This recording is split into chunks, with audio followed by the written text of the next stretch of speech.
Notre association s'intéresse principalement à la désinformation, qu'elle soit historique, politique, philosophique ou religieuse.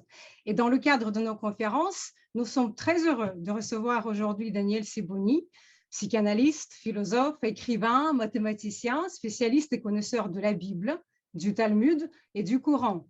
Beaucoup parmi ceux qui sont présents ce soir connaissent ces livres qui portent sur tout, sur l'existence humaine, sur la création, sur l'identité, sur l'inconscient, sur le rire, sur le féminin, sur le judaïsme, sur l'islam, j'en passe. Daniel Sibony est auteur de 47 ouvrages, les uns plus passionnants que les autres, et le 48e, si je ne me trompe pas, est en préparation. Il va sortir au mois de septembre et cet ouvrage s'intitule « Surtout Shakespeare ». Vous le lirez, vous comprendrez de quoi il en est. Alors, Daniel Sibony s'est toujours trouvé entre plusieurs langues, entre plusieurs cultures et entre plusieurs religions, de langue maternelle arabe marocain, de langue d'études et d'écriture française. Il connaît parfaitement l'hébreu biblique, l'hébreu de la Torah, l'hébreu du Talmud et aussi l'hébreu contemporain. Il connaît bien évidemment l'arabe littéral, l'arabe du Coran. Dans son monumental ouvrage « Entre deux, l'origine en partage », il le commente ainsi, je me permets une petite citation à propos de cet entre-deux. Ayant moi-même un double ancrage originel, entre hébreu et arabe, le français fut ma langue tierce, de quoi franchir un peu l'abîme et l'esquive entre deux. C'est donc un véritable connaisseur d'origine qu'on va écouter aujourd'hui. Alors, il se trouve que certaines origines peuvent être partagées et que ce partage n'est pas de tout repos. Il est même la source du grand malentendu. C'est un autre titre du livre de Daniel Sibony. Et ce malentendu existe aujourd'hui entre l'Occident judéo-chrétien, qui est profondément marqué par le texte juif et par le texte chrétien, et l'islam. Il existe aussi entre les juifs et les musulmans, entre Israël et le monde arabe musulman, entre les musulmans et les occidentaux. Alors, certains essaient de prétendre que ce malentendu n'existe pas, que tout va bien, qu'il n'y a aucun problème avec l'islam. C'est d'ailleurs ce que pensent certains musulmans et qui expliquent que l'islam est inclusif. L'inclusif, c'est un mot à la mode aujourd'hui, tout le monde le connaît.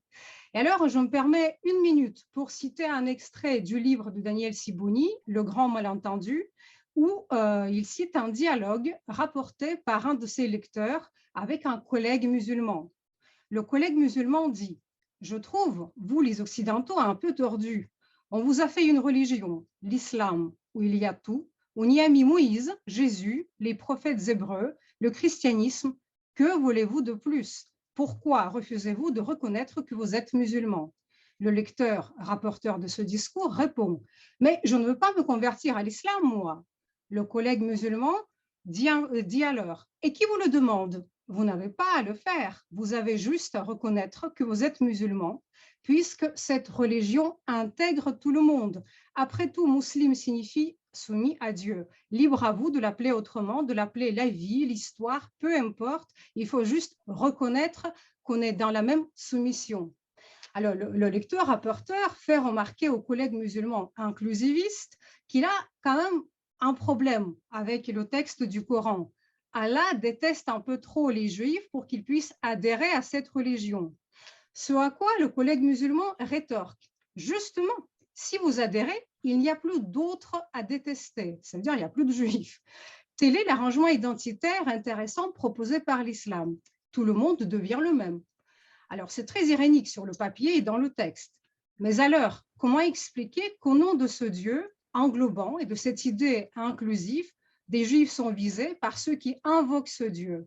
Qu'ont-ils les Juifs pour ne pas être aimés d'Allah ni des musulmans? Qu'est-ce que c'est que cette vindicte du texte coranique qui ne permet pas le vivre ensemble, érigé un idéal européen? Comment se fait-il que les origines communes sont retournées en permanence contre les Juifs, contre les chrétiens et aujourd'hui aussi contre les athées, contre l'Occident? Daniel Sibony proposera aujourd'hui ses réflexions. Dans sa conceptualisation de l'entre-deux, il expliquera comment la stratégie textuelle du Coran retourne contre les Juifs les emprunts qu'il a fait à leur texte. Voilà, je donne la parole à Daniel Sibony. Je vous remercie tous pour votre attention et je vous préviens que la conférence est enregistrée. Merci. Daniel, la parole est à vous. Merci. Et j'ai intitulé cette conférence, pour l'initiative de laquelle je remercie Yana Greenspoon, qui m'a invité, et je l'ai intitulé « Un entre-deux délicat ». Et j'aimerais qu'on y fasse preuve de délicatesse. Par exemple, j'ajouterai à toutes les oppositions déjà citées, les oppositions des Juifs avec les Juifs, les oppositions des musulmans avec les musulmans, les oppositions des non-religieux entre eux, etc. Autrement dit, toute identité a ses problèmes avec sa faille intrinsèque. Et il faut aussi savoir que les problèmes qui se posent à nous n'existent pratiquement pas en terre d'islam.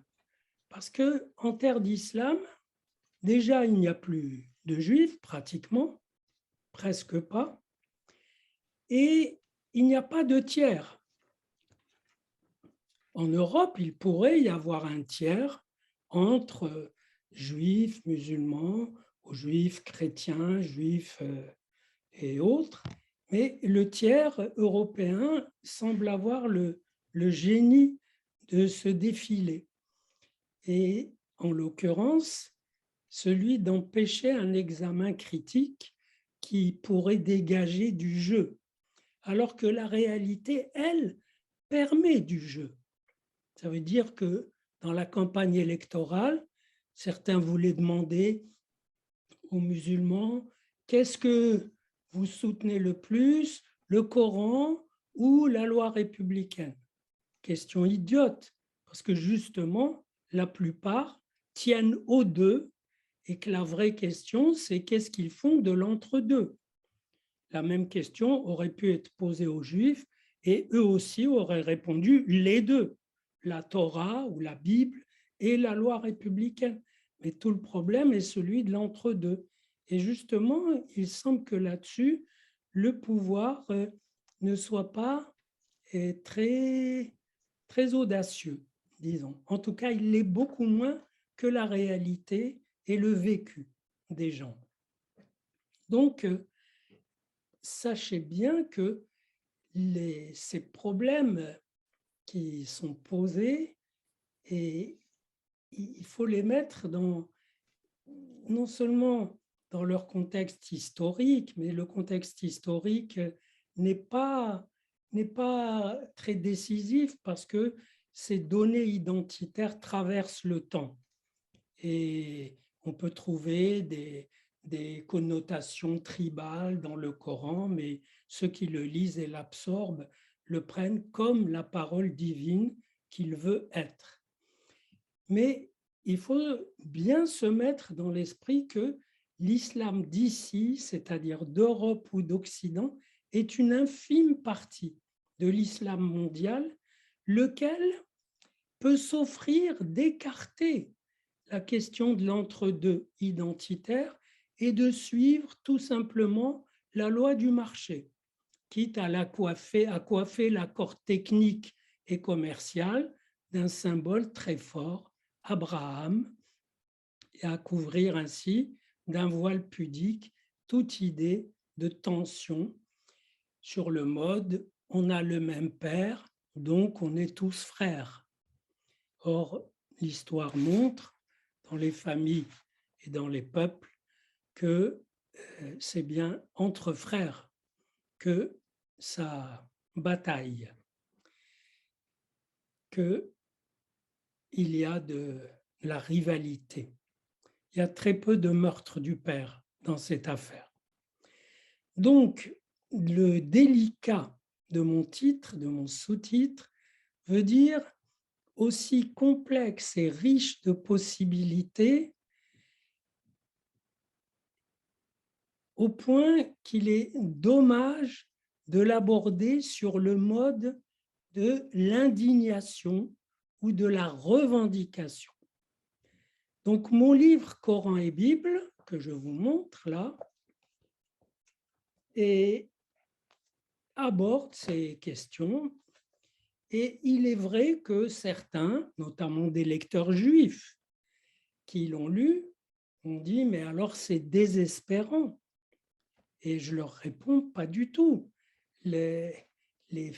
L'émergence d'une religion fait partie de la vie, fait partie de l'histoire. On a tenu le coup, on n'a pas été anéanti, en Europe non plus d'ailleurs, malgré les tentatives. Et donc, il est passionnant d'aborder les questions que ça pose. Bien sûr, ce n'est pas facile. Un jour, je présentais un de mes livres dans une librairie et le modérateur était un enseignant musulman, un sociologue. Et comme je parlais de la malédiction du Coran sur les Juifs et les chrétiens, et que je suggérais qu'il serait bon qu'un jour, les musulmans fassent une courte prière à leur Dieu pour qu'ils suspendent cette malédiction, eh bien, ce monsieur, tout à fait digne et brave, il a écrit une prière en arabe et il l'a lue devant l'Assemblée, et cette prière demandait à Allah de suspendre sa malédiction sur les Juifs et les chrétiens présents dans cette salle le temps de cette réunion. Et j'ai trouvé ça émouvant. C'est émouvant et c'est éprouvant, puisque un autre colloque, un autre sociologue ou chercheur musulman a dit que la violence qui se fait au nom de l'islam n'a rien à voir avec l'islam. Il a cité un verset qui dit « Ne tuez pas l'homme que Dieu a sacré ». Et à la fin de la conférence, je lui ai demandé quel était ce verset.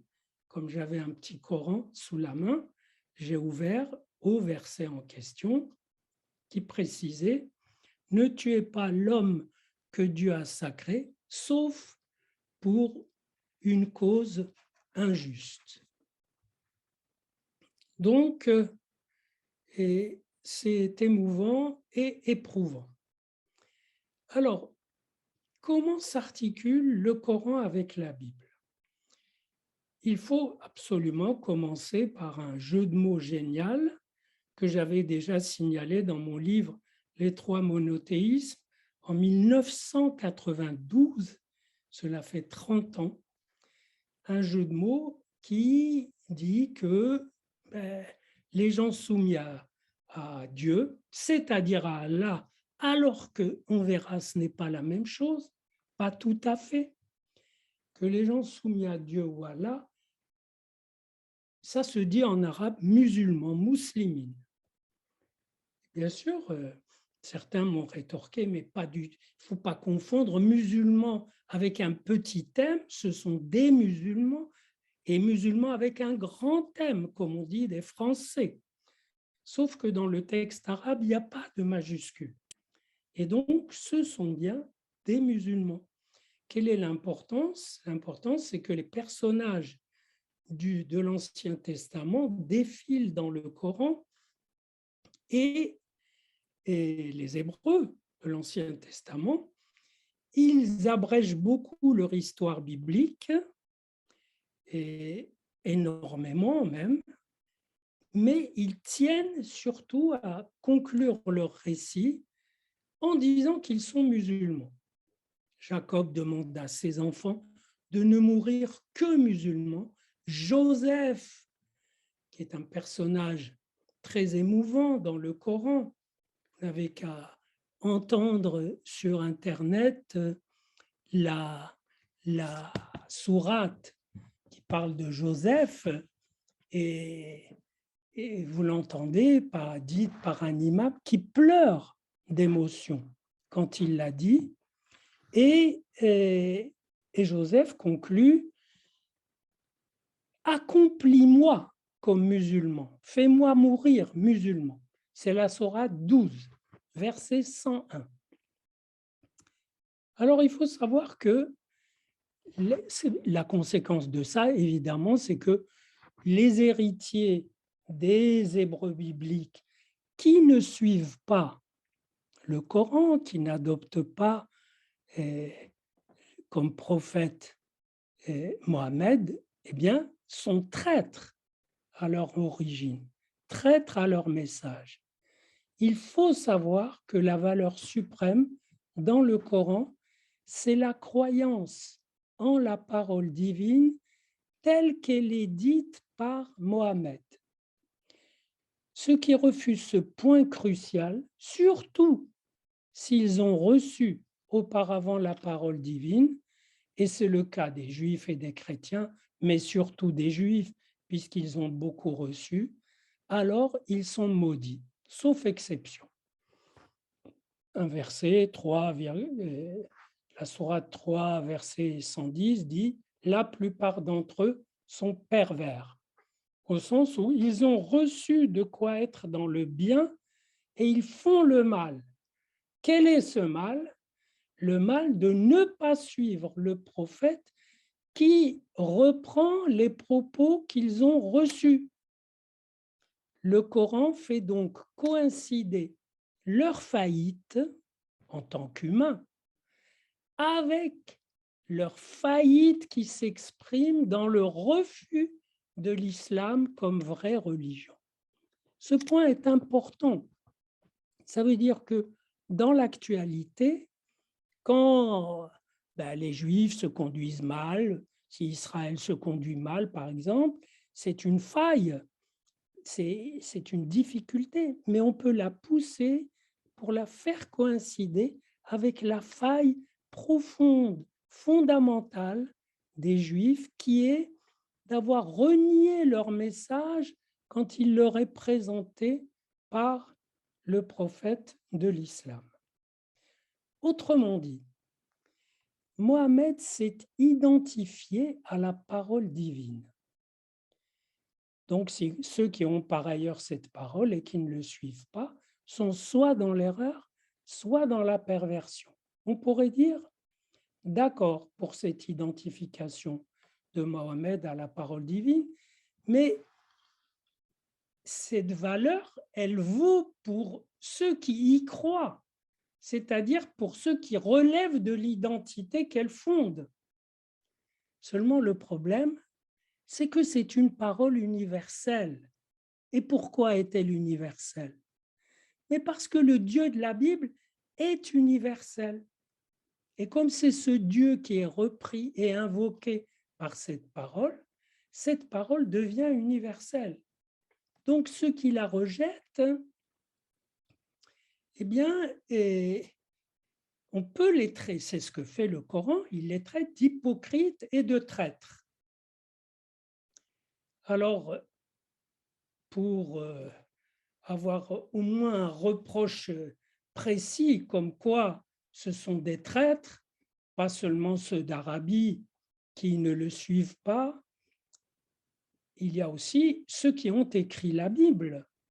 Ils leur reprochent d'avoir, et donc ce ne sont pas seulement les Juifs d'Arabie qu'ils traitent de traîtres parce qu'ils ne l'ont pas suivi. Il appelle traîtres ceux qui ont écrit la Bible parce qu'ils ont effacé le nom de Ahmad, qui est l'équivalent de Mohammed. Alors ça paraît aberrant, mais pour un psychanalyste, même des choses aberrantes doivent avoir un sens. Et justement, ce reproche à la Bible s'interprète de façon très simple. Il reproche à la Bible d'avoir donné la préséance à Isaac sur Ismaël et à Jacob, Israël, sur Ésaü, au point qu'il a été obligé, lui, d'effacer le nom de Hagar. Il ne parle pas d'Hagar, parce qu'il serait obligé de parler du geste d'Abraham d'écarter Ismaël. C'est très difficile. Donc, nous allons retrouver une dimension d'autoréférence qui est typique des actes fondateurs. Par exemple, les Juifs trahissent parce qu'ils ont déformé le texte. Et ils l'ont déformé par rapport à quelle version? Mais par rapport à sa version originale, qui est donc celle du Coran. Ce qui oblige à supposer que le Coran a été écrit avant. Et beaucoup de braves musulmans lucides bataillent avec leurs coreligionnaires pour faire accepter que le Coran est une œuvre humaine, qu'il a donc été écrit au 7e siècle. En tout cas, le prophète a pris au sérieux cette identification de sa personne à la parole divine. Et on pourrait dire, c'est moins que Jésus, mais Jésus des évangiles ne s'est pas identifié à la parole divine. Il ne dit pas « Dieu m'a dit de vous dire ». Il ne fait pas parler Dieu, il parle en son nom et il invoque son Père. Mais c'est beaucoup plus que Moïse. Moïse ne s'est pas identifié à la parole divine. Il la transmet. Et d'ailleurs, Dieu l'a puni à la fin parce qu'il ne l'a pas bien transmise. L'épisode du rocher. Donc, ça reflète évidemment cette vindicte que vous voyez apparaître, reflète une vindicte anti-juive séculaire précédant l'islam. Je vous renvoie au psaume 83, qui a été écrit plusieurs siècles avant l'islam et avant le christianisme, qui parle d'une coalition de peuples, parmi lesquels les Ismaéliens, les Hagarènes, les descendants de Hagar, le peuple de Madian et d'autres, et Amalek, qui se sont ligués avec ce mot d'ordre, effacer le nom d'Israël et conquérir les lieux sacrés, c'est-à-dire le mont du Temple. Vous voyez que c'est vieux, ça date et ça se transmet. Et déjà à l'époque, ça se transmettait de longue date parce qu'il faut admettre qu'il y avait une tradition allaïste ou éloïste. Dans la Bible, on dit Elohim. Dans le Coran, c'est Allah. Et il y avait une tradition éloïste, mais qui n'était pas la tradition de Yahvé, du tétragramme, de Adonai. Et ce psaume 83, qui est pour moi très, très important, d'ailleurs, vous le trouvez dans mon livre sur psychanalyse du Proche-Orient, il se conclut évidemment par une prière à Dieu. Mon Dieu, fais-leur comme ce que tu as fait à tel ennemi qu'on a vaincu, et qu'ils comprennent que ton nom à toi, c'est Adonai. Ce qui veut dire qu'il fait la différence entre Adonai, le Dieu biblique, et Elohim. Même si dans la Bible, ils peuvent être quelquefois conjoints. Vous trouvez l'expression Adonai, Elohim. Alors, si vous voulez comprendre cette démarche du Coran, dont pratiquement tous les contenus positifs se retrouvent dans la Bible, ont été empruntés à la Bible, et on peut toujours supposer que Dieu les lui a dictés directement, mais on sait historiquement qu'il a beaucoup appris des rabbins, qu'il a accompagné des caravanes dans lesquelles se trouvaient des marchands juifs, donc il a une connaissance du texte. Je vous donne simplement une citation. On trouve absolument toutes les paroles positives sur Dieu, qui est miséricordieux, qui sait tout, qui pardonne, etc., se trouvent dans les psaumes. Mais si vous voulez un petit... Il y a un endroit où il dit sourate 17, verset 46, les mécréants, nous avons placé un voile épais sur leur cœur, nous avons rendu leurs oreilles pesantes afin qu'ils ne comprennent pas. Bon, c'est une parole pieuse qui dit les mécréants, ils vont souffrir. Mais non, si on regarde avec précision cette image, nous avons rendu leurs oreilles pesantes. Et bien, vous la trouvez dans Isaïe, chapitre 6, verset 10, où Yahvé demande au prophète Isaïe, engraisse le cœur de ce peuple. C'est ça le voile. Il lui demande de mettre un voile de graisse sur le cœur. Alourdis leurs oreilles, c'est-à-dire rends-les pesantes. Bouche-lui les yeux, car il pourrait voir de ses yeux, entendre de ses oreilles, comprendre de son cœur et faire retour et être guéri. Et Dieu ne veut pas que son peuple s'en tire à si bon compte. Donc vous voyez que le calque est vraiment précis. Il faut imaginer le dispositif coranique qui s'avance, qui se construit en collant au montage biblique par toutes sortes, par un nombre considérable de points de coïncidence, mais il doit ensuite se retirer. C'est comme s'il prenait une empreinte. Il fait beaucoup d'empreintes, mais il fait beaucoup d'emprunts, pardon, et beaucoup d'empreintes, et il faut qu'il se détache. Et forcément, il se détache, il doit rejeter l'autre. Il doit rejeter l'autre, exactement. Et si je devais prendre une image un peu triviale, imaginez quelqu'un qui vient chez vous, qui trouve des objets particulièrement signifiants, précieux, symboliques, etc., et qui les prend, et la seule façon qu'il a de se poser dignement, c'est de se mettre en colère contre vous et de dire, ces objets, tu n'en as pas pris soin, c'est pas à toi qu'ils étaient destinés, c'est à moi, il les prend. J'ai formulé ces choses-là en termes plus élégants et plus conceptuels. J'ai appelé ça le complexe du second premier.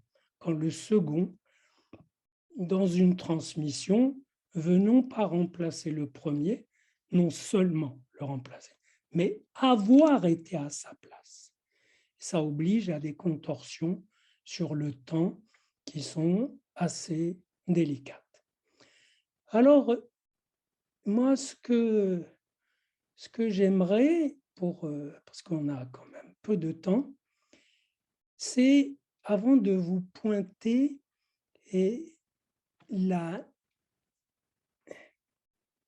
l'interaction profonde entre les aspects pacifiques et les aspects agressifs du texte, je voudrais justement annoncer en quelque sorte que l'interaction entre pulsions agressives et pulsions paisibles ou conservatrices est absolument essentielle pour conserver l'invariance de cette identité construite sur l'identification du prophète avec la parole divine. L'invariance est protégée par les deux pulsions qui communiquent. Le djihad est on pourrait presque dire que le djihad est du côté des pulsions de vie, c'est-à-dire qu'il veut le changement, il part à la conquête. Je parle du djihad qui date du 7e siècle.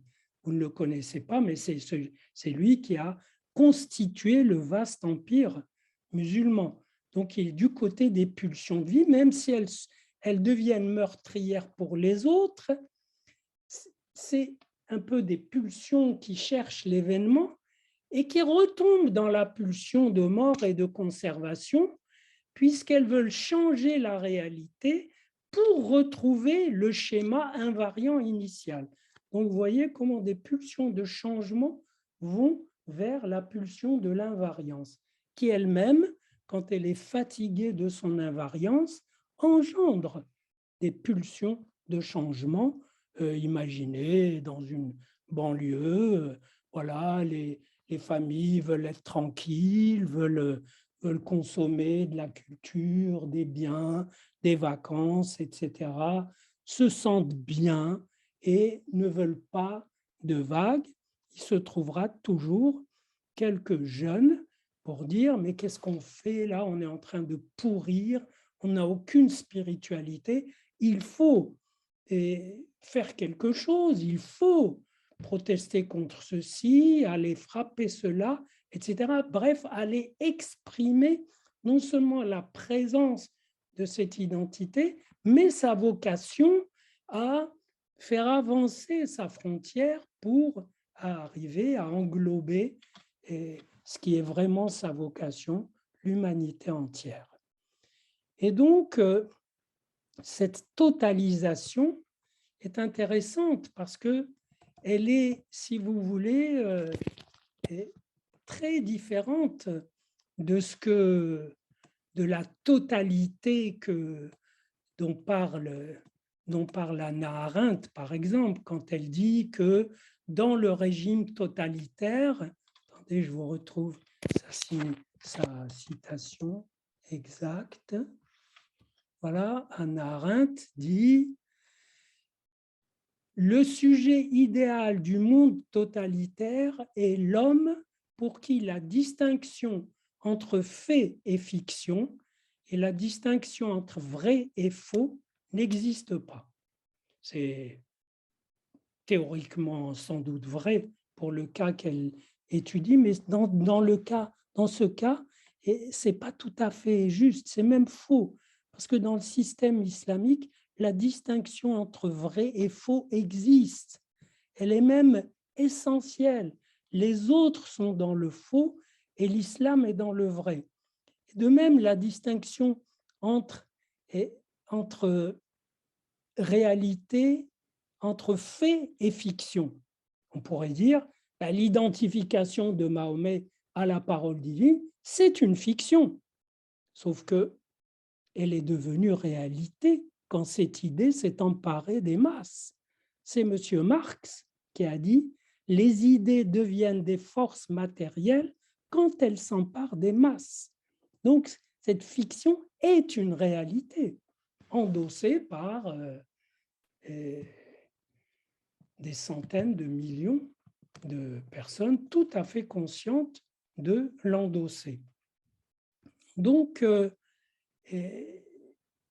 c'est plus subtil, si vous voulez, que d'analyser ce phénomène avec certaines coordonnées, certains repérages qui sont les nôtres et qui nous satisfont. Et ce n'est pas vrai. Et la difficulté, elle est palpable. Ça veut dire que la plupart des musulmans en Europe n'ont pas envie de djihad. C'est très clair. Non seulement ils vivent mieux ici que dans leur pays, mais ils veulent du calme. Et ils ont beaucoup de difficultés à se séparer de ceux qui veulent réaffirmer cette identité conquérante. Et d'autres reconnaissent qu'elle existe, mais posent qu'elle n'a rien à voir avec l'islam, alors qu'elle en constitue une nervure essentielle, qui est celle justement de l'effort. Il y a des appels tout à fait précis du Coran pour demander aux fidèles de rejoindre le combat. Il le demande évidemment aux plus zélés, pas à tout le monde. Alors moi, j'ai décidé que j'allais vous donner quand même un petit échantillon de l'interaction entre les versets pacifiques et les versets, qu'on va dire, agressifs, qui dénoncent. C'est très intéressant parce que je n'ai pas l'intention de vous armer pour une propagande plus efficace, mais c'est un fait qu'on entend écoutez, il y a des versets agressifs, mais les versets paisibles l'emportent de beaucoup et ce sont eux qui ont cours. On entend aussi que il y a de la violence également dans la Bible, et donc il n'est pas étonnant qu'il y en ait dans le Coran. Ce n'est pas l'essentiel. L'essentiel, c'est quand même le signifiant islam, qui veut dire la paix. Il faut savoir que ce signifiant islam, et c'est pourquoi il pose problème aussi aux musulmans, surtout aux musulmans qui vivent en Occident. Les autres, ça leur pose un problème dans d'autres termes. C'est le problème de leur changement, de leur évolution, de leur modernité aussi. Et il semble qu'elle soit très, très difficile à acquérir, puisque chaque fois qu'ils tentent de sortir en fait du carcan identitaire, ils tombent dans l'escarcelle ou des dictatures ou des fondamentalistes. Autrement dit, le problème qu'ils tentent de résoudre n'est pas évident. Ceux d'ici ont le même problème, mais différemment difficile. C'est que c'est pour ça d'ailleurs que l'attitude des non-musulmans peut être déterminante, peut être en tout cas importante, parce que si elle est constamment dénonciatrice, elle induit chez l'autre une défense et un déni plus grand. Elle peut même induire un clivage, c'est le clivage qui règne. Oui, oui, oui, on sait qu'il y a des fondamentaux qui sont agressifs, mais vous savez, nous, ce n'est pas notre affaire. Nous, notre religion, c'est la justice, la charité, la bienveillance, la paix. C'est tout. Et c'est le discours qu'on entend. C'est un discours de clivage. Autrement dit, si on veut vraiment à la fois aider les autres, aider l'adversaire, il faut aider l'adversaire plutôt que tenter de l'enfoncer, parce que si on tente de l'enfoncer, il devient plus clivé et plus fermé. Donc, si on veut finalement s'aider les uns les autres, de part et d'autre de cet entre-deux, il faut voir la complexité de la chose.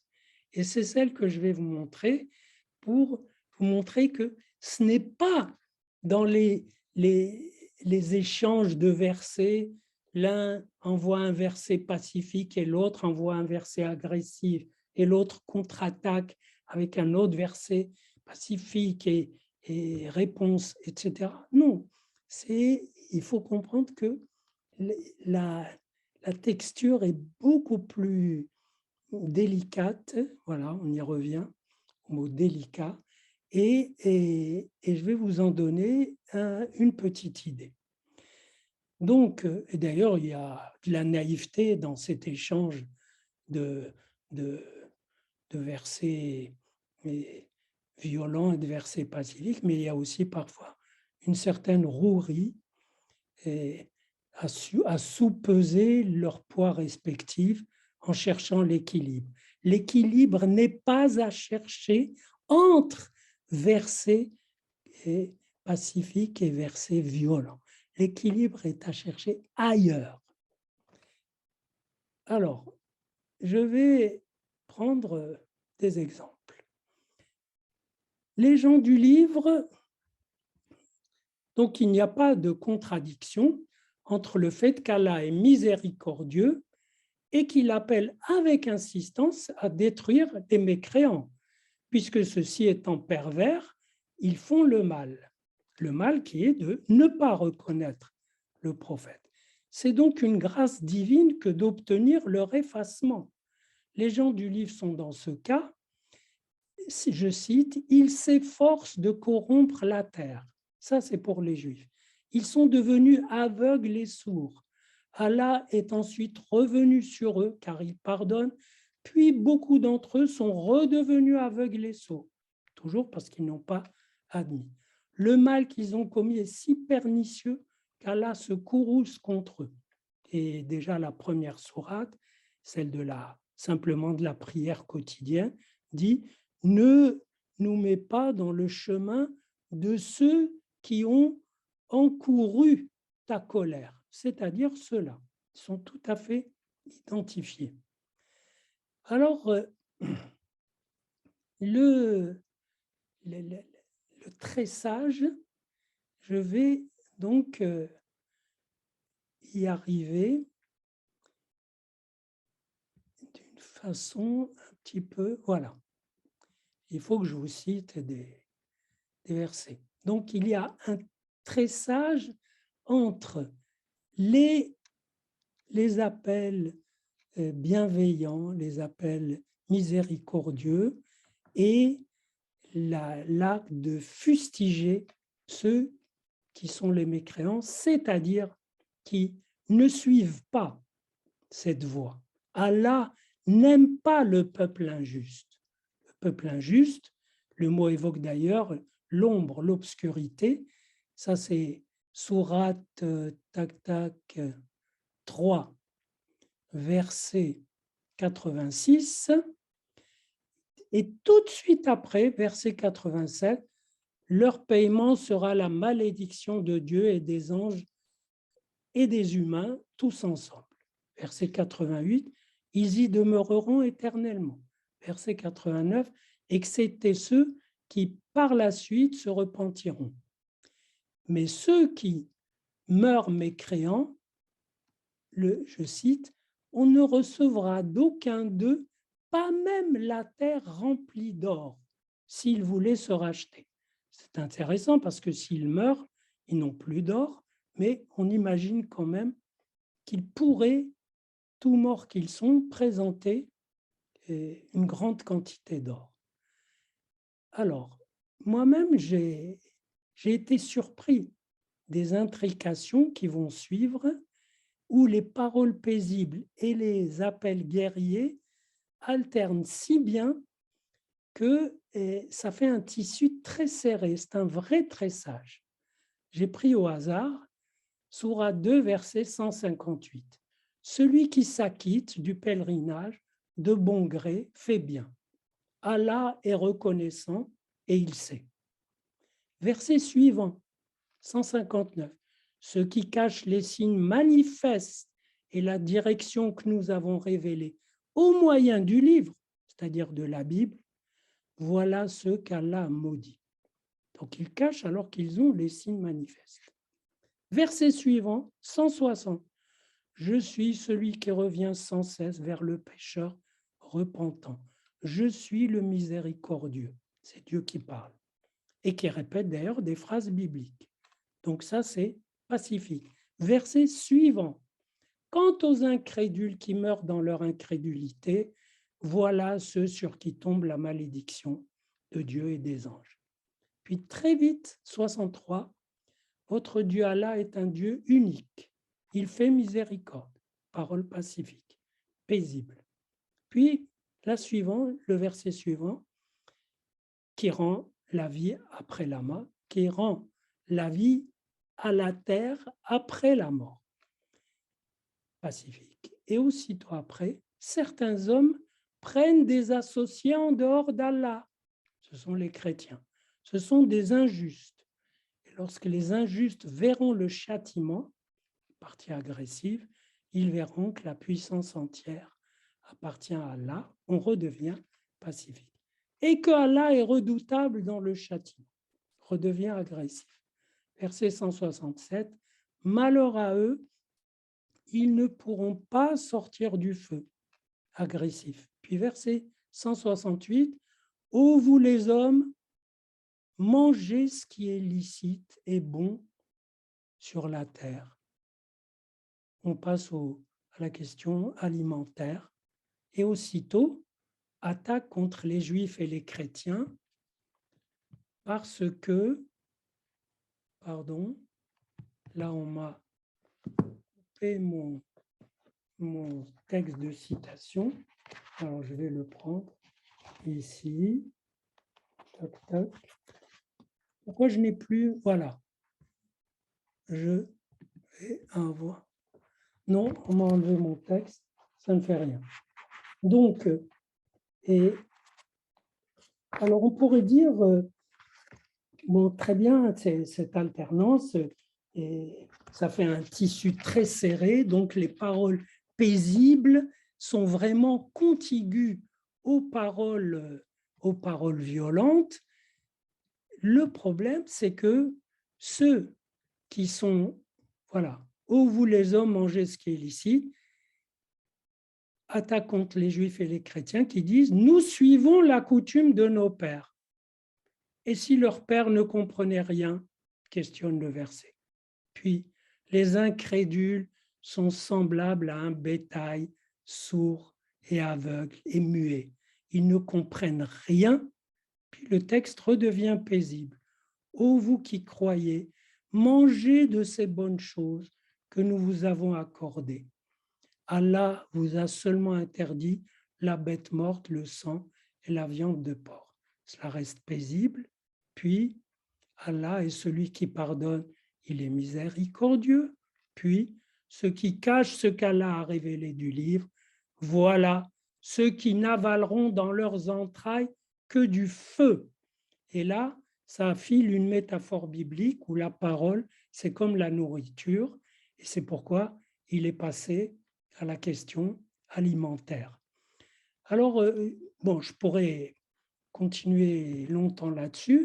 C'est très, très intéressant parce que ça indique que la question n'est pas d'avaler, n'est pas de, comment dire, de choisir le bon camp, voilà, entre le camp pacifique et le camp agressif. Et les musulmans le savent très bien, mais il faut aussi que les autres le sachent. Ce n'est pas là qu'est la question. La question, c'est réellement, à partir de cet entre-deux qui est tout à fait agressif et tout à fait tendu, à partir de là, qu'est-ce qu'on peut construire? Et j'ai vu récemment, et pour l'instant, il n'y a que je dirais la langue de bois, mais chargée de tentatives, d'informations. J'ai vu un livre tout à fait documenté qui s'appelle « Les Juifs dans le Coran » d'un certain monsieur Baracher, qui repère des points de coïncidence. Or, ce ne sont pas des points de coïncidence, c'est une empreinte du texte pour le tirer vers la nouvelle construction, vers la nouvelle version qui est la vraie et qui laisse les autres à l'abandon dans le mensonge. Et surtout, ce n'est pas que ce sont pas seulement des points de coïncidence, c'est que c'est plein de scotomisation. Par exemple, ce monsieur, concernant l'épisode du veau d'or dans le Coran, donne des détails et il ne mentionne pas l'essentiel de l'épisode du veau d'or. C'est que Moïse et Aaron demandent à Dieu, dans le Coran, non pas de pardonner, alors que la prière de Moïse après le veau d'or, elle est passée dans le rituel de Kippour, non pas de pardonner comme dans la Bible, mais de les éloigner de ce peuple pervers. Ce passage, donc de la sourate 5, verset 25, est occulté et il est pourtant essentiel parce que même pour la cohérence du texte, parce que le Moïse en question qui est supposé avoir abandonné les Hébreux après le veau d'or, il les accompagne quand même 40 ans après dans le désert. Donc, il y a des questions de chronologie à régler, à stabiliser. Autre exemple, l'auteur cite de la sourate 3, verset 110, « Vous les musulmans, vous formez la meilleure communauté suscitée pour les hommes. » Et il ne cite pas la fin. Si les gens du livre, c'est-à-dire juifs et chrétiens, croyaient, ce serait meilleur pour eux. Il y a parmi eux des croyants, mais la plupart d'entre eux sont des pervers. Autre exemple, il cite Abraham n'était ni juif ni chrétien. C'était un homme pieux, Hanifan, musulman, musulman. Bon, donc Abraham était musulman, admettons. Mais il occulte le début du verset qui dit « Ô gens du livre, pourquoi vous disputez-vous sur Abraham alors que la Torah et l'Évangile ne sont descendus qu'après lui ?» C'est intéressant. Ce début, il présente un vrai trouble logique si l'on suppose que le Coran est descendu normalement avec Mohammed. Donc, à moins de supposer qu'il précédait la Bible, croyance qu'on retrouve aujourd'hui dans des classes de banlieue, ce qui pose des problèmes. Donc, à mon avis, c'est en prenant conscience de l'acuité des problèmes, comme dans la vie finalement. Dans la vie, vous n'avez pas besoin que quelqu'un soit sur vos positions, soit qu'il ait la même névrose que vous pour tenter de discuter avec lui ou simplement de faire des choses avec lui. Vous n'avez pas besoin de ça.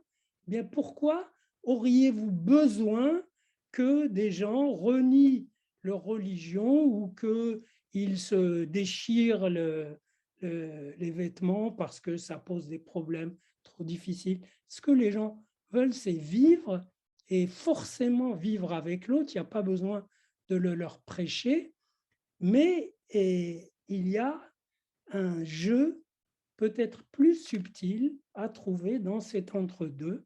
Et je conclus là-dessus. J'ai construit ce concept dans le livre éponyme Entre deux pour marquer que justement les frontières identitaires ne sont pas seulement faites pour contenir leurs identités, mais pour les risquer lorsqu'elles fréquentent cette forme d'inconnu qu'est l'autre identité. Et l'enjeu, c'est de trouver des trajectoires intéressantes dans cet entre-deux, sachant que pour l'instant, et sur ce thème, on n'a trouvé que soit du déni, soit des cercles qui tournent en rond. Et j'ai l'idée qu'il y a des trajectoires beaucoup plus amples et plus intéressantes. Merci. Merci beaucoup, cher Daniel, de votre exposé. Je vais tout de suite passer la parole à Thomas qui a récolté des questions de nos intervenants. Mais avant ça, juste un mot à propos de ce que vous disiez tout à l'heure à propos de la préséance du texte. Je me souviens que j'avais un jour un cours d'analyse de discours, 46 étudiants qui sont venus d'Algérie. Parmi eux, il y avait des laïcs et des musulmans. C'était un groupe qui était très disparate. Et nous avons travaillé sur les textes fondamentaux, sur les discours constituants. Et donc, j'ai pris comme exemple une des sourates, non, ce n'est pas une sourate, une hadith qui disait qu'il faut tuer les juifs là, derrière chaque pierre, et les pierres diront que les juifs sont là. Donc, on attribue la parole aux pierres. C'était la hadith d'Al-Bukhari. Et je demandais alors à quoi servait, qu'est-ce que c'était que ce texte. Et alors, après il y a un long silence, et il y en a un qui m'a dit, c'est un hadith qui légitime notre texte. Et c'était très intéressant d'entendre ça, c'est-à-dire qu'il voulait dire que pour que notre texte puisse exister, il faut que il faut que les Juifs soient disparus. Et je crois que c'était très intéressant ce qu'il a dit. C'était triste, mais très intéressant et très légitime. Tout à fait. Et vous savez, le problème, c'est d'arriver à... C'est très courageux de votre part, je vous félicite. Le problème, c'est d'arriver à confronter l'autre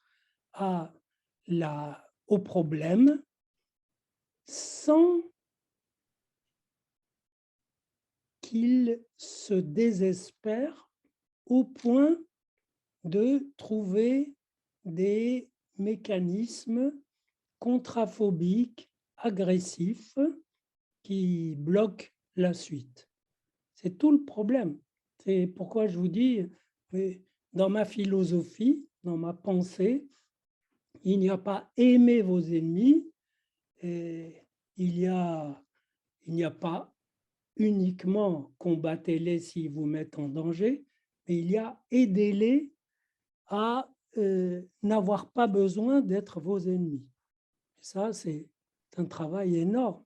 Et il faut savoir que dans ce travail, les Juifs partent avec un lourd handicap parce qu'ils sont venus et ils ont apporté avec la Bible.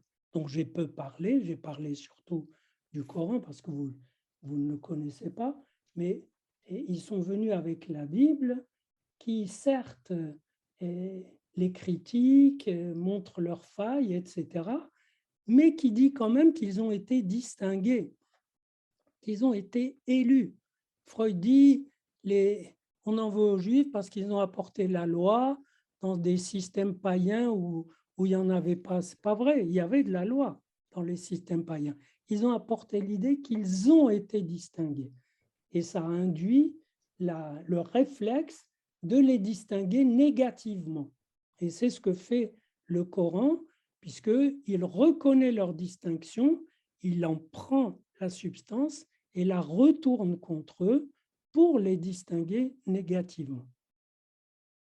Merci Thomas, tu poses des questions? Oui, merci Anna, merci Daniel. Je tenais à remercier tous les participants, et vous êtes nombreux ce soir. Vous avez posé beaucoup de questions, des questions fort intéressantes. J'en profite pour rappeler que Vérifions a une chaîne YouTube sur laquelle nous publions les enregistrements des conférences. Donc, vous pourrez retrouver nos conférences passées et les conférences à venir sur notre chaîne YouTube. Donc, sans plus tarder, je vais poser les questions qui nous ont été posées par les participants. Alors, tout d'abord, il y a une question sur l'appropriation d'Ismaël par l'islam. Daniel, comment le judaïsme accueille-t-il cette appropriation, sachant qu'au moins un millénaire sépare la mention de la réappropriation? C'est une question de Véronique Decroix. Sachant que, je n'ai pas entendu la fin. Sachant qu'un millénaire sépare la mention d'Ismaël de sa réappropriation par l'islam. Oui. Et, vous savez, la Bible elle-même, je dirais, donne consistance à Ismaël en même temps qu'elle lui donne toute liberté. C'est-à-dire que Ismaël, étant fils d'Abraham, il connaît le monothéisme et donc il a l'idée d'un Dieu, d'un Dieu créateur, etc., enfin, tous les attributs qu'on lui connaît. Donc, le fait que Ismaël se retrouve dans le Coran signifie seulement que le Coran a eu pour tâche de combler un grand nombre de siècles qui séparent les peuples de cette région, notamment les peuples d'Arabie, mais aussi de la région cananéenne, qui sont rattachés au monde arabe, et le mot arabe étant mentionné d'ailleurs dans la Bible. Des reproches sont faits aux Arabes dans la Bible, et dans les prophètes, de n'avoir pas soutenu les Hébreux quand ils étaient attaqués. Donc, l'arabe ne surgit pas comme ça avec Mohammed, et Allah ne surgit pas comme ça avec Mohammed. Le père de Mohammed s'appelait Abdallah. Abdallah, ça veut dire serviteur d'Allah. Donc, c'est ce que je disais au début. Il y a un culte allahiste, un culte d'Allah, tout à fait dérivant de la tradition d'Abraham via Ismaël. Et le Coran a voulu rattraper en prenant la ligne directe et en rattachant la version de la Bible qu'il constituait, mais rejetant les Juifs, sauf s'ils s'islamisent, et mettant cette nouvelle version comme tout à fait dans le sillage d'Ismaël. Et d'ailleurs, quand le Coran parle du sacrifice d'Abraham, il ne dit pas sacrifice d'Ismaël, mais il ne dit pas non plus Isaac, parce que ça serait, l'un et l'autre seraient trop gros. Donc il dit le fils musulman. Nous avons demandé à Abraham de sacrifier son fils musulman. Or, Isaac est musulman dans le Coran, puisque Moïse aussi est musulman, David est musulman, Salomon est musulman, tous les soumis à Dieu, donc à Allah, sont musulmans. Voilà. Merci beaucoup. Il y a une dernière question sur Ismaël. Est-ce que le Coran parle de la réconciliation d'Ismaël et d'Isaac lors de l'enterrement de leur père Abraham? Non. Merci. C'est une question de Gérard Elie. Une petite question rapide, je pense. De quand date la forme définitive du Coran? Ça, il faut demander à des spécialistes du texte. Moi, on vous dira qu'il y a différents Corans, etc. Mais la version définitive n'excède pas le début du 8e siècle, parce que ça a été remanié plusieurs fois, etc. Mais le texte actuel a été stabilisé assez tôt. Merci beaucoup. Et, il y a deux questions que je vais rejoindre qui a trait à la notion de soumission dans l'islam. Donc, il y a une question de Fadila Maharoufi que nous saluons. Donc, il est miséricordieux uniquement si l'on se soumet à l'islam. Le Coran est celui qui clôture les 3 religions monothéistes. Dans le judaïsme et le christianisme, il me semble que la notion politique est exclue de la religion, ce qui n'est pas le cas en islam. Et donc l'autre question, c'était islam, vous l'avez défini comme étant le mot paix, quelqu'un le définit comme le mot soumission, et donc je joins ces deux questions, j'imagine que la réponse sera jointe également. Oui, j'ai bien dit que l'islam était un mot à double sens. C'était soumission et paix. Paix par la soumission et soumission par le fait de cesser d'objecter, donc de faire la guerre au nouveau prophète. Donc, les deux sont distincts, les deux faces sont distinctes, c'est les deux faces de la même médaille. Et politique et religion étaient intriquées dans la Bible, mais vous savez, la Bible est un texte qui raconte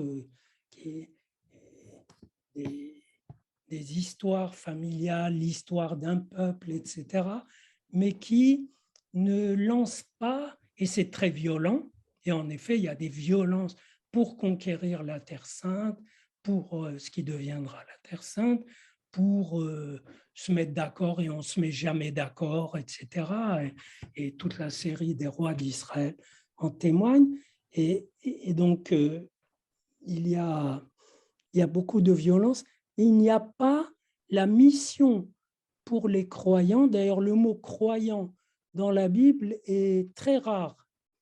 Et c'est juste l'écoute de la parole divine et une certaine conduite digne.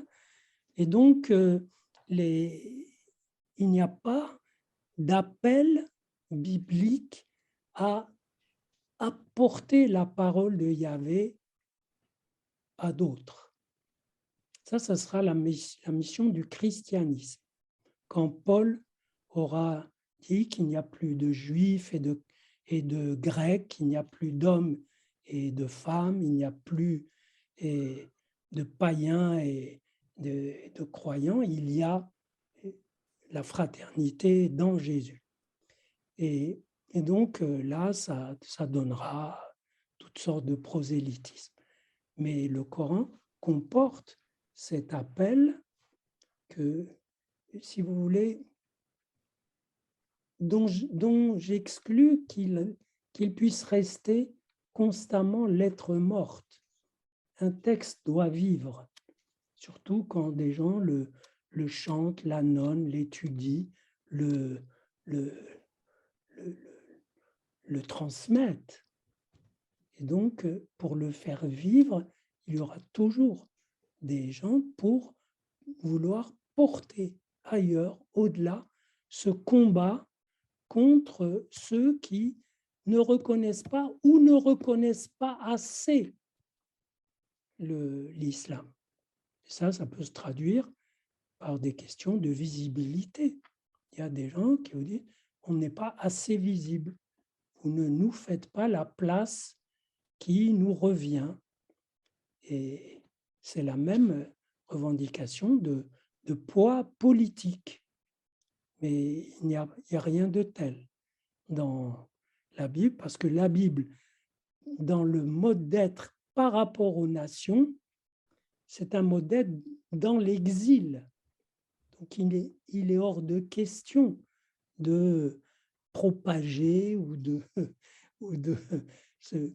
se battre pour convertir qui que ce soit. Il y a survivre pour tenir le coup jusqu'à la délivrance, jusqu'à ce qu'on puisse être délivré de cet exil. Voilà.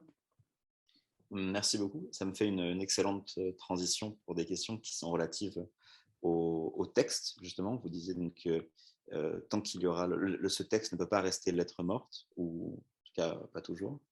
Une question qui concerne l'abrogation dans le Coran. Alors, selon Anne-Marie Delcambre, islamologue, dans le cas de deux versets qui se contredisent, le verset révélé en dernier abrogerait le verset révélé en premier. Est-ce vrai?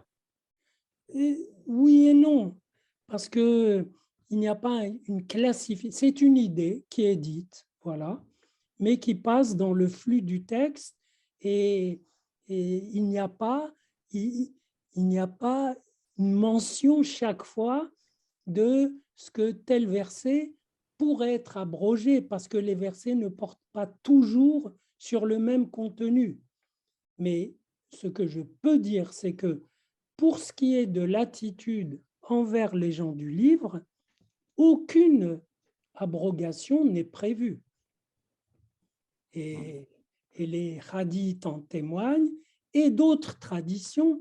Il y a une tradition qu'on rapporte à un grand exégèse, Bokhari, qui dit quand un homme meurt, il est à peine couché dans sa tombe que des anges viennent lui poser la question, et la question qu'on pose à un mort, juste quand il est en terre, c'est « Qu'as-tu dit de Mohammed ?» C'est pas « Est-ce que tu crois en Dieu ? Est-ce que tu t'es bien conduite ?» etc. Dans une tradition juive, il y a, dès que les morts arrivent au tribunal céleste, on leur demande « Est-ce que tu as réalisé tous tes désirs ?» Moi, j'aime bien l'idée qu'on punisse les gens parce qu'ils n'ont pas réalisé leurs désirs, parce qu'ils arrivent dans l'au-delà frustrés. Mais cette tradition dit « Qu'as-tu dit de Mohammed ?» Elle vous indique à quel point c'est vraiment le point clé. C'est est-ce que de toutes les paroles qui glorifient Dieu, est-ce que tu as reconnu quelles étaient celles de Mohammed et non pas des autres? Donc, il faut vraiment prendre la mesure. C'est un phénomène psychologique, à mon avis, unique et d'identification, je dirais, qui balaye les repérages psychanalytiques habituels sur l'identification.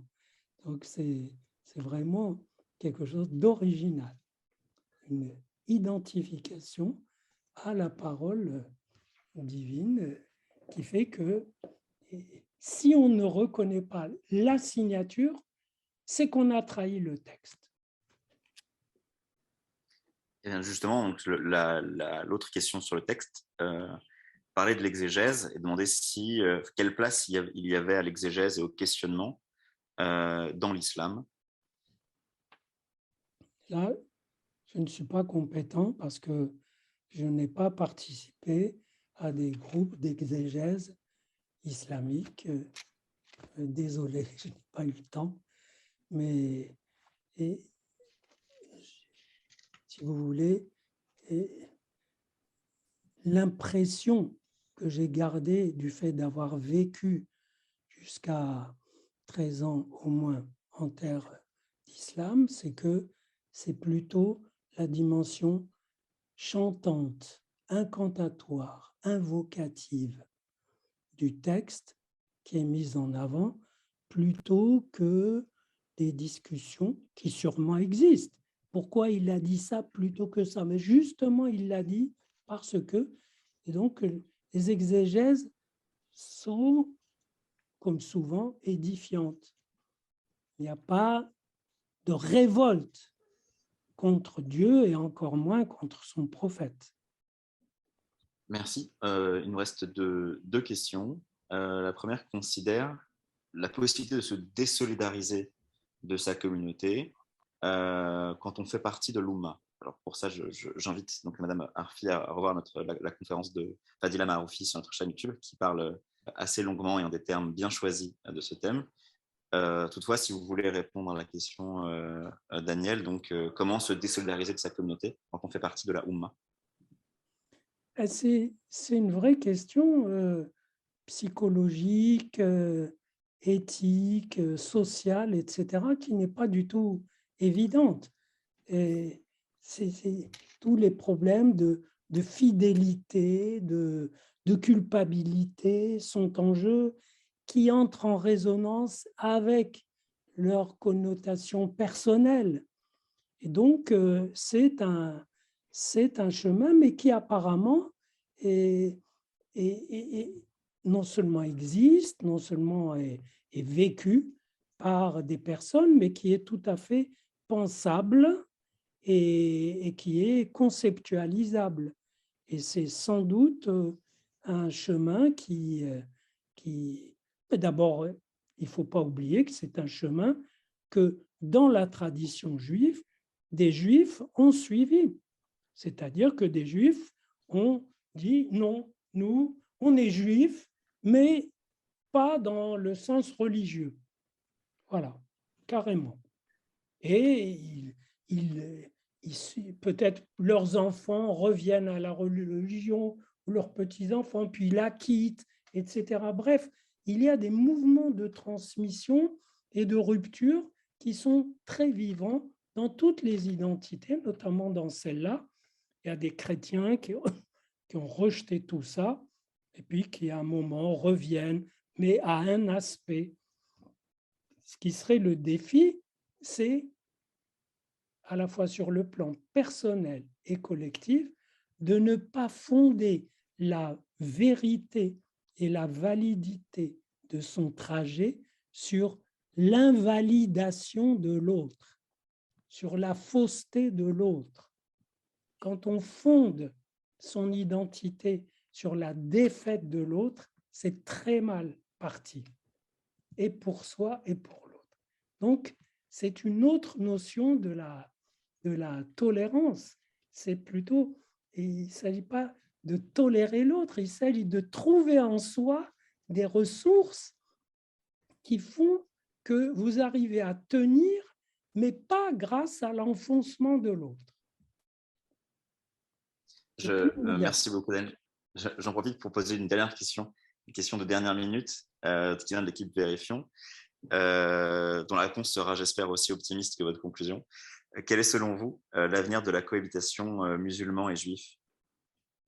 Et justement, il y a un avenir, et c'est aux uns et aux autres de le tracer, on va le voir. Ce qui est remarquable, et en un sens, il faut tirer son chapeau aux uns et aux autres, c'est que, alors que le texte est d'une grande violence, on dirait que ça a été relativement compris et que la tendance est plutôt au calme, malgré, voilà, vous savez, pour le conflit que ça peut produire ici, c'est le même qu'au Proche-Orient.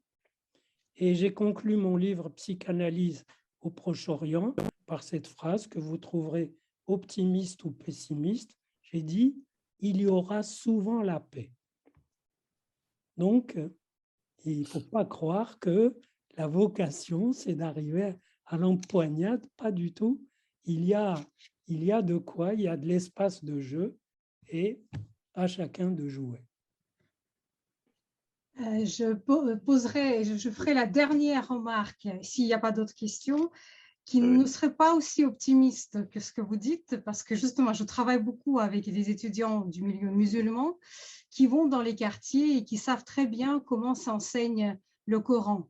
Et donc, j'avais une étudiante qui m'a conseillé de regarder une série que regardent les jeunes musulmans aujourd'hui, des quartiers, comme on dit, mais pas que des quartiers, qui s'appelle The Science, les signes. Et donc, c'est une série qui est consacrée à l'histoire de l'islam, l'histoire notamment. Et à un moment donné, il y a le prédicateur ou l'imam qui raconte à tout le monde ce que vous venez de dire, ce que la parole de Dieu, de Mohammed, elle est déjà dans la Torah, elle est déjà dans la Bible, et il trouve des preuves. Donc, il prend le cantique des cantiques qu'il montre à l'auditoire. Je vais pu faire une capture d'écran en hébreu. Il dit, regardez, le mot hamadim, c'est la racine chemed, ça veut dire des choses agréables, ça contient déjà le nom de Mohammed, et non seulement le nom de Mohammed, mais au pluriel. Il commence ce pluriel en disant parce que les Juifs sont très respectueux à l'égard de Mohammed. Alors, cette série est très regardée. Je pense qu'elle est beaucoup plus regardée que la conférence que vous donnez aujourd'hui. Et donc, évidemment, après, on doit travailler avec des gens, enfin, si je peux dire, on doit travailler avec des gens qui sont nourris par cette propagande, car il s'agit là de la propagande, il ne s'agit pas de la religion ou même pas de l'idéologie. Et alors, la grande question qui se pose, et je pense qu'il doit se poser à tous ceux qui travaillent avec ces jeunes qui sont endoctrinés, pour la grande partie, comment faire pour leur apporter cette connaissance paisible et leur détourner de la violence du texte initial qui est enseigné avec des mensonges parallèlement. Bon, et d'une part, vous n'empêcherez personne de projeter ses fantasmes, ses espoirs, etc. Parce que vous connaissez tout un flux d'études et de recherches dans le texte biblique pour détecter les lettres qui donneraient le message annonçant le 11 septembre. Moi, j'ai vu des textes comme ça, des études précises, que le 11 septembre était prévu dans la Bible. Donc, que Mohammed était prévu, moi, je trouverais ça plutôt positif du moment que ce n'est pas dans le texte direct. Parce que ce que dit le Coran, c'est que c'était dans le texte et vous l'avez enlevé. Alors, s'il y a un fou qui dit non, non, il faut faire des calculs dans le Cantique des Cantiques du côté des attraits sexuels de la jeune fille, car c'est là qu'il y a les hamadim, pour trouver le nom du prophète. Très bien, c'est amusant.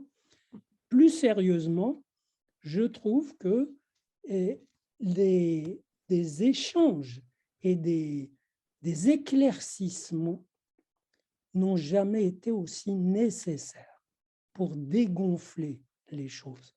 Parce qu'il faut bien savoir que ces textes ont mûri dans une atmosphère que nous, on trouverait suffocante, tribale, enfermée, confinée, et que c'est propulsé dans le monde entier par la force guerrière et par aussi la lâcheté du monde chrétien, du monde occidental, qui n'a pas été foutu d'envoyer suffisamment de troupes pour défendre Constantinople, qui des siècles plus tard a pu en trouver des troupes pour arrêter les Ottomans à Vienne. Donc, il y avait une lutte pour occuper le terrain. Et très bien, une fois que le terrain est distribué, je trouve que la donation d'éclaircissement est un acte, je dirais, de bienfaisance, un acte de salubrité publique, qui dit, voilà, ah bon, vous dites ça? Ben, tiens, moi, une fois, je jouais au tennis en Tunisie avec ma fille et l'arbitre, c'était un Tunisien. Et je parlais à ma fille du sacrifice d'Abraham en jouant au tennis. Et le type dit, ah bon, vous parlez du sacrifice, vous avez ça chez vous aussi? J'ai dit, ben oui, on a ça chez nous. Et on n'a pas eu le temps. J'aurais expliqué davantage. Mais très bien, s'il y a des coïncidences, et ça peut éveiller. Mais abandonner tout espoir d'éveiller la conscience de 1,5 milliard de gens pour qu'ils comprennent votre argument. Si vous avez cette visée-là, il faut l'abandonner. En revanche, créer des conditions pour que pour vous et votre voisinage et votre pays, ce soit plus vivable, ça, c'est un objectif raisonnable. Merci beaucoup. Alors, un mot avant de conclure, s'il n'y a pas d'autres questions. Attendez, pardon, puisque vous avez signalé votre chaîne YouTube, et je signale qu'il y a ma chaîne YouTube où il n'y a pas, où les conférences sont très brèves, mais qui peuvent éclairer. Évidemment, je n'y aborde pas ces sujets parce que ça demande plus de temps, mais ça peut intéresser certaines personnes. Voilà. Voilà, la chaîne YouTube, elle est envoyée dans le chat, mais de toute façon, je passe la parole à Yves Doucan qui va expliquer comment le replay sera possible. Yves, c'est à toi. Et après, je reprendrai la parole pour dire le dernier mot de la fin. Yves.